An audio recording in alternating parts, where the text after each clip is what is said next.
dhalinyarada waxaan inahay dalkaaga iyo dadkaaga iyo diintaada wada difaaco dhimashadu ceeb maaha laakiin gunnimadu wax la qaadan kara maaha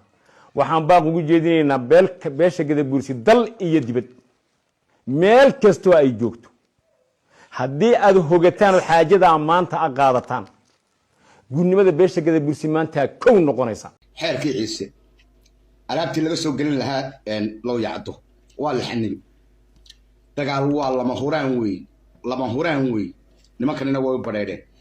beesha Samaroon oo dagaal isku diyaarisay ay ku qaado isla xuduudda u dhaxaysa Somaliland iyo Djibouti loo yacdo oo ay hore u sii dhoobeen ciidamo iyagu halkaasi maleeshiyad ah oo ay ka sii sameeyeen inta aan lagu dhawaaqin isla maanta hadalka xukuumadda ka soo yeeray ee ah in lagu qabanayo xeerkii ciise aba buugii xeerkii ciise lagu soo bandhigayo isla sayda 14 bishari ay ku jirno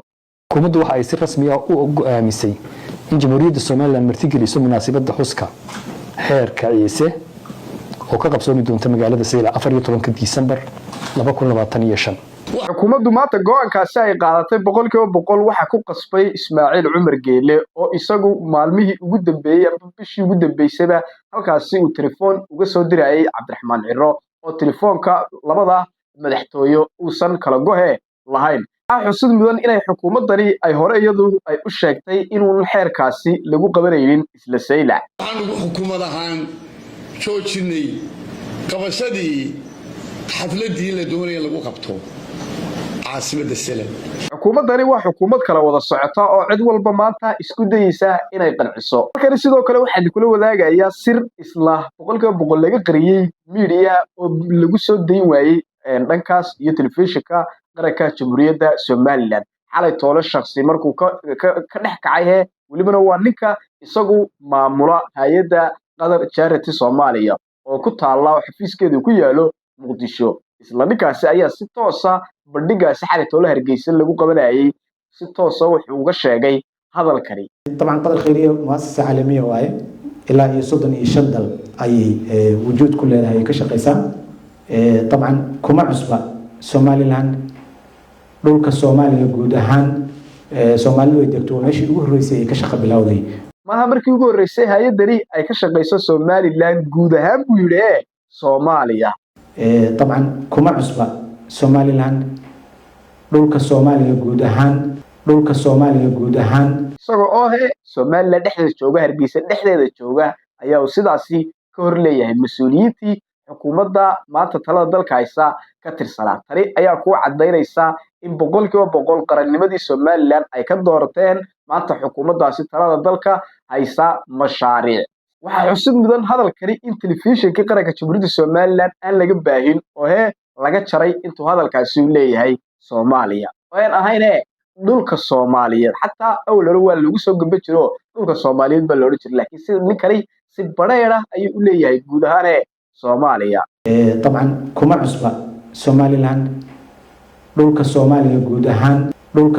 guud ahaan ninka sidaas Hargeysa ka dhaxlihi ee madashaas madaxdu ay ka soo qayb gashay iyo wasiiradu ay isku jiraan ee waxa joogay maayarkii caasimadda jamhuuriyadda Somaliland maayar Cabdikariin Axmed Mooge ayaa sidaasi uu ka dhex lahaa ninkaasi waa maamulaha hay'adda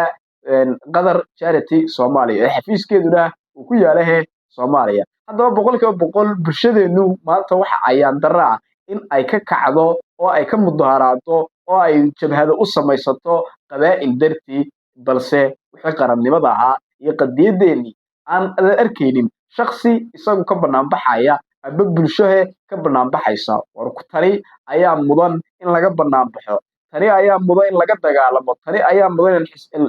xukuumadda maanta talada dalka haysa ee jilicsan kala jirina ee 59 qof ee kala duwan ee kala afgaarta iyo dawladaha ah isla cid walba qanciyo oo booskooda ku qanciya oo maanta qarannimadeeni iibsaday ee qalay ee sida bareerka u gowracay kuwaas ayaa maanta mudan inay bulshadu ay ku kacdo ninkaasi si bareer u Hargeysa sidaasi uga dhexleeyay wax allaala wuxuu qarinayaa cid uu ka habeynsanaya ma jirto sababtoo ah waa kuwa iyagu maanta la og EFChi sidoo kale isla halkiisii ayaa uu taagan yahay hooyadani oo kamid ah bulshada reer Somaliland oo ka soo duushay qurbaha ayaa 100% hadalkani maanta baraha bulshada ka jeedisay oo xaqiijisay dhibaatada dadkii shacabka ah Jamhuuriyadda Soomaaliland ka socday lacagta baadda fiisa lagaga qaadayay in ay weli ay halkeedii ay taagan tahay. marka wax weyn meeshii masiiba ka taagnayd dadka taagan ee caruuraha wax weyn waqtiga waliba reer Australia socda waa waqtiga iyaga u tahay samarka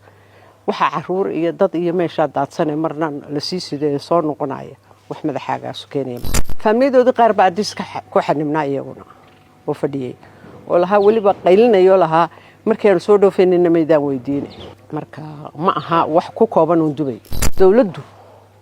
arrinta weyna ka run sheegto halka ay ugu qabo halkani waxaan hore idinku sheegay in lacagtii fiisaha ay ogolaanayso oo ay ka wada hadlayaan oo waliba uu inoo sheegay wasiirka isagu wasiir dawlaha Soomaaliya oo isagu si toos ah markaasi uu hadlayay u sheegay in wada hadal uu ka banaan yahay arrinta fiisa haddaba hadalkaasi ayaa maanta xaqiiqo noqday oo wada hadal ayaa ay wada galeen oo waxa ay doorteen in lacagta fiisaha ka soo xaroota ee Soomaaliya gacanteeda ku dhacda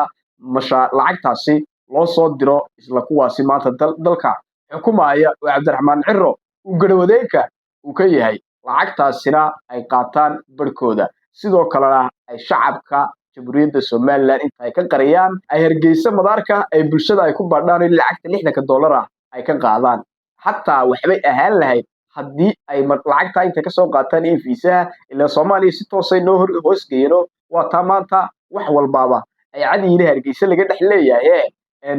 Soomaaliya dulnimada inta laga yahay maanta dalkeena ka socota waxa ayaan darro ah oo wax la fajaca ah inay dhalinyaro iyo haween iyo cuqaal ay iyagu maanta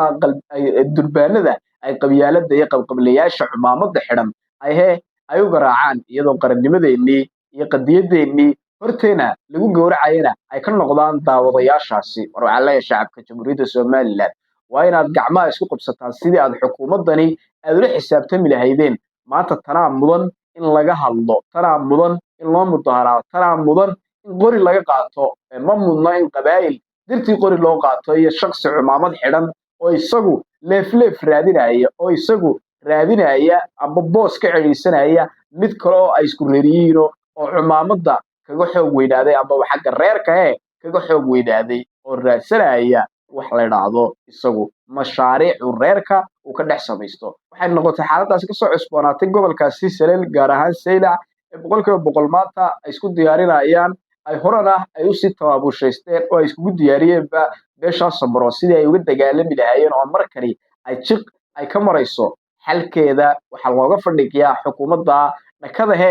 diiran leh ee xukuumadda jilcsan dhakada muruxsanay ay gaadhay xataa heer ay ixtiraami weydo ugaaskoodii dhamaa ee ka qayb galay xataa ilaa iyo nabadii ceere gaabo ee lagu ixtiraami waayay caarkoodii hablahoodii inta xidhay ay xataa ay ku ixtiraami waayeen oo ay u soo deyn waayeen xataa dartii oo isla ugaaskaasi isagu xukuumaddaasi la shaqeeyay wallahi boqolkiiba wuxuu sharaf u lahaa oo uu haybad lahaa markuu dalka ka maqnaa maanta waa ka caarkiisa inta lagu hoos xidho aan xataa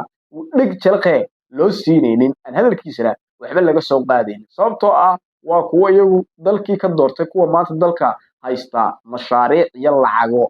oo bulshada reer Soomaaliland ugu talagalay inay qadiyadooda ay ka meedhaan qulubtooda oo wax walba maanta tallaabo kasto ay qaadayaan waa mid qarannimada jamhuuriyadda Soomaaliland iyo qadiyada ummadda reer Soomaaliland qalbiyadooda lagaga meedhayo oo tijaabo weyn ayaa idinku socota waxaad leeyahay fadhiga ka kaca shacab oo inta idinku isku muuqataan qabyaalada aad isku saacabato misaad qoriyo aad u qaadanaysan